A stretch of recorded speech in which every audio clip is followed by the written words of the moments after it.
Universe, பிரபஞ்சம். இந்த பிரபஞ்ச சக்தியை நம்ம எப்படி உணர்றது? இந்த பிரபஞ்சத்தில் எல்லாமே நிறைய இருக்குது. ஆனால் எல்லாமே நமக்கு கிடைக்குதா? ஒரு சிலர் மட்டும் மேலும் மேலும் முன்னேறி கொண்டே இருப்பாங்க. ஒரு சிலர் இருக்கிற நிலைமையிலிருந்து கீழே வந்துடுவாங்க. இது எதனால்? நமக்கு ஏன் யூனிவர்ஸ் எல்லாமே கொடுக்கறதில்ல? என்றைக்காவது நினச்சி பார்த்துருக்கீங்களா? யூனிவர்ஸ் எல்லாமே கொடுக்கும். யூனிவர்ஸில் எல்லாமே இருக்குது. அதை எடுத்துக்கிற மனப்பக்குவம் நமக்கு கிடையாது. ஆள் மனதிற்கு நம்ம ப்ராக்டிஸ் கொடுக்கணும், நம்ப வைக்கணும். இதுதான் நடக்குது, இதுதான் எனக்கு வேணும், இது நடந்துருச்சு அப்படின்னு சொல்லிட்டு கற்பனையாக இருக்கிறதையும் அதை நம்ப வச்சு உண்மையாக நிறைவேற்றணும். ஃபஸ்ட்டு நம்மளை நாம் நம்பணும். அப்போ தான் மற்றவர்கள் நம்மளை நம்ப ஆரம்பிப்பாங்க. நம்மளாலே எதுவும் முடியாது அப்படின்னு சொல்லிட்டு நம்ம முடிவு பண்ணிட்டோம் அப்படின்னா கண்டிப்பாக மற்றவர்களும் நம்ப மாட்டாங்க. ஸோ குழப்பமே இல்லாத மனநிலைமையிலையும் நம்ம இருக்கணும். உதாரணத்துக்கு சொல்கிறேன், அழுகிற குழந்தைக்கு தான் பால் கிடைக்கும் அப்படின்னு சொல்லுவாங்க. குழந்தை தொட்டிலில் அழகாக தூங்கிட்டே இருந்துச்சு அப்படின்னா கண்டிப்பாக அவங்க அம்மா ஏதோ ஒரு வேலை பார்த்துட்ருப்பாங்க. குழந்தைக்கு அப்புறம் பால் கொடுத்துக்கலாம், தூங்க தானே செய்யுது அப்படின்னு சொல்லிட்டு அவங்க வேலையை பார்க்க ஆரம்பிச்சிருவாங்க. அதே மாதிரி தான் கடவுள்கிட்டையும் போய் நாம் பாட்டுக்கு ஒன்றுமே ஒரு வேண்டுதலே செய்யாமல் நம்மளுக்கு இந்த வரம் வேணும் அந்த வரம் வேணும் அப்படின்னு சொல்லிட்டு நம்ம எதையும் கேட்காம அமைதியாக சாமி கும்பிட்டு வந்துட்டோம். நம்ம மனசில் உள்ள நினைக்கணும். நினச்சாதான் அந்த கடவுளுக்கு கூட கேட்கும். நம்ம டாக்டர்கிட்ட போய் எனக்கு உடம்பு முடியல, நீங்களே என்ன எனக்கு நோய் இருக்குன்னு கண்டுபிடிச்சி எனக்கு ட்ரீட்மெண்ட் பண்ணுங்கன்னு சொன்னால் அது சரி வருமா? அந்த மாதிரி தான் நமக்கு என்ன வேணும் அப்படிங்கிறத நம்ம ஆள் மனசில் நம்ம வெளிப்படுத்தணும். அப்போ தான் நமக்கு எல்லாமே கிடைக்க ஆரம்பிக்கும். யூனிவர்ஸோட சக்தியை நம்ம உள்ள புரிஞ்சுக்கணும், அந்த ஆள் மனசுக்குள்ளே புரிஞ்சுக்கணும். அது எப்படி? நம்மளோட எண்ணங்களின் வெளிப்பாடே பிரபஞ்ச சக்தி. நம்ம நல்ல எண்ணங்களை விதைக்க ஆரம்பித்தோம் அப்படின்னா கண்டிப்பாக நல்லதே நடக்கும். நம்ம மனசு சந்தோஷமாக இருந்தால் முகம் அப்படியே ரொம்ப சந்தோஷமாக இருக்கும். ஆனால் மனசு ரொம்ப கவலையாக இருந்துச்சுன்னா முகமும் அதை காமிச்சு கொடுக்கும். அந்த மாதிரி தான் நம்ம ஆள் மனசில் ஒரு விஷயம் நடக்கவே இல்லை அப்படின்னா கூட எனக்கு நடந்துருச்சு, இனிமேல் நடக்கிறது இதை விட நல்லதாக இருக்கும், நான் ஒரு பொருள் ஆசைப்பட்டேன் அது எனக்கு கிடச்சிருச்சு அப்படின்னு நம்ம நம்ப வச்சோம் அப்படின்னா கண்டிப்பாக அது கிடைக்கும். சில பேர் கேட்குறாங்க, இப்போ எனக்கு ஒரு 1 கோடி ரூபாய் பணம் வேணும், நான் எந்த வேலையும் செய்ய மாட்டேன், எனக்கு யூனிவர்ஸ் கொண்டு வந்து கொடுக்குமா அப்படின்னு சொல்லிட்டு. நம்ம எந்த வேலையும் செய்யாமல் யூனிவர்ஸ் எப்படி நம்மளுக்கு கொடுக்கும்? நம்ம எஃபெக்ட் போடணும். நம்மளோட ஒர்க்கை நம்ம கரெக்டாக செஞ்சுக்கிட்டே இருக்கணும். அதோட பிரதிபலன் நமக்கு அதிகமான மாற்றங்களை கொண்டு வந்து தரும். அது எப்படி? யூனிவர்ஸ் கிட்ட நம்ம டைரெக்டாக எல்லாமே சொல்ல அது கண்டிப்பாக நம்மளுக்கு கைகூடி வந்துக்கிட்டே இருக்கும். இப்போ தொழில், நம்ம இந்த தொழில் பண்ணிகிட்ருக்கோம், இதில் இன்னுமே லாபம் வரும் அப்படின்னு நம்ம நம்ப அதே மாதிரி நம்மளோட தொழிலை முன்னேற்றி கொண்டு போகிறதுக்கு என்னென்ன நம்ம வழிகளை கடைப்பிடிக்கணுங்கிறத நம்ம அந்த நேக்கு போக்கு தெரிஞ்சு செய்ய யூனிவர்ஸு நம்மளுக்கு இன்னுமே அதை பெட்டராக மாற்றி கொடுக்கும். ஒரு தொழிலுக்கு இன்னொரு தொழில் செய்யலாம்.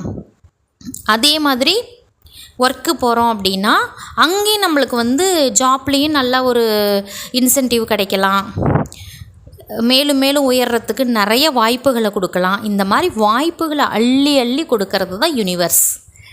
ஸோ நம்ம பணம் சம்பாதிக்கிற அளவை விட அதிகமாக சம்பாதிக்கிற அளவு வரும்.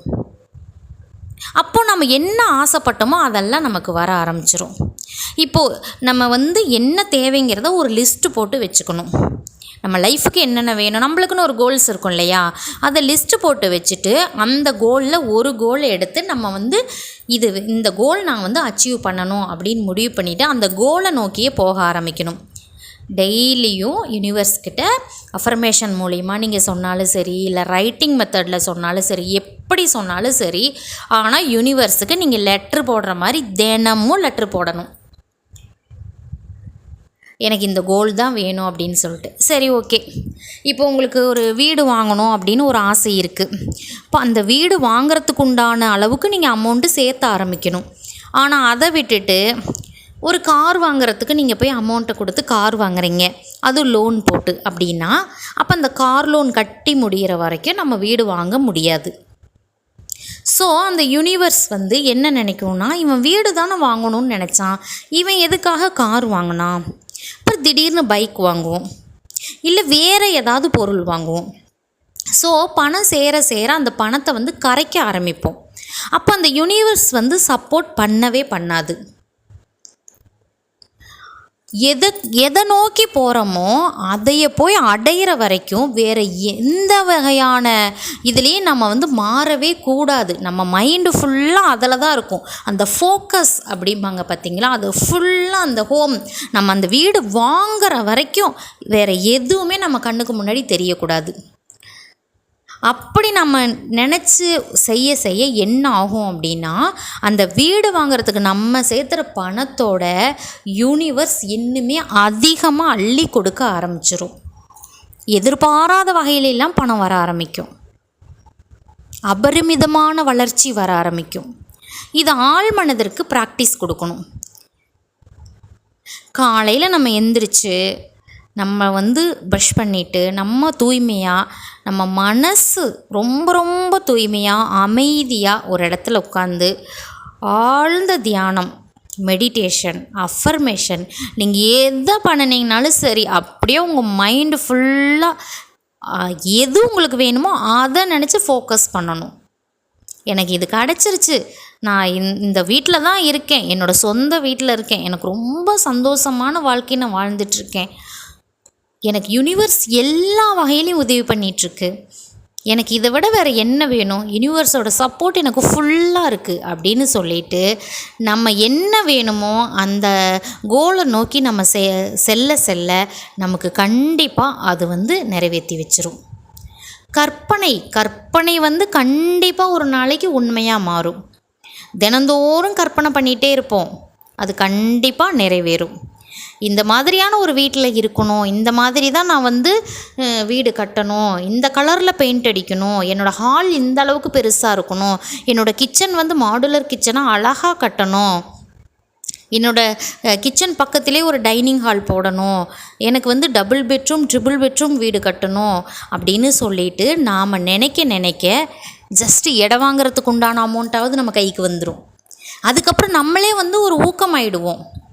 சரி, ஓகே, நம்மளுக்கு வந்து யூனிவர்ஸ் சப்போர்ட் பண்ண ஆரம்பிச்சிருச்சு அப்படின்னு சொல்லிட்டு யூனிவர்ஸோட சப்போர்ட் நமக்கு கிடைக்கிது அப்படிங்கிறத சில அறிகுறிகள் மூலம் நம்மளுக்கு காமிச்சிக்கிட்டே இருக்கும். நம்ம வந்து கரெக்டாக அதை ஃபாலோ பண்ணி போகணும் அப்படின்னா மார்னிங் சீக்கிரமாக எந்திரிச்சு நம்மளுடைய அஃபர்மேஷனை சொல்ல ஆரம்பிக்கணும். நமக்கு என்ன வேணும் அப்படிங்கிற அந்த கோல் செட்டிங்ஸை வந்து நம்ம வந்து எழுத ஆரம்பிச்சிடணும். எனக்கு இதுதான் வேணும் அப்படின்னு சொல்லிட்டு நம்ம எதை வந்து எழுதி நம்ம ஆழ் மனசுக்கு கொண்டு போய் வைக்கிறோமோ அது கண்டிப்பாக வந்து நிறைவேறும்.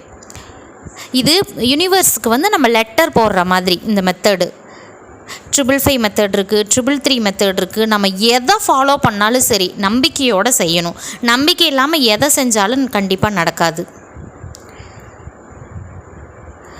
எப்போவுமே வந்து ஒரு டேப்லெட், ஒரு ஃபீவர் வந்துருச்சு அப்படின்னா கூட ஒரு டேப்லெட் நம்பிக்கையோடு இந்த டேப்லெட் நான் போடுறேன், எனக்கு வந்து அப்போவே காய்ச்சல் நல்லாயிரும் அப்படின்னு சொல்லிட்டு நம்ம நினச்சி போட்டோம் அப்படின்னா கண்டிப்பாக அது நல்லாகும்.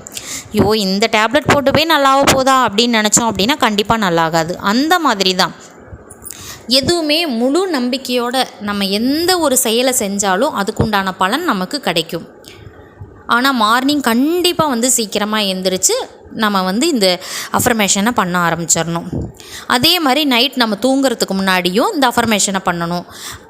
நைட் நம்ம தூங்கும்போதும் இதை நம்ம மனசில் அந்த கோல்ஸை வந்து திரும்ப திரும்ப திரும்ப நம்ம மனதுக்குள்ளே கொண்டு போயிட்டே இருக்கலாம்.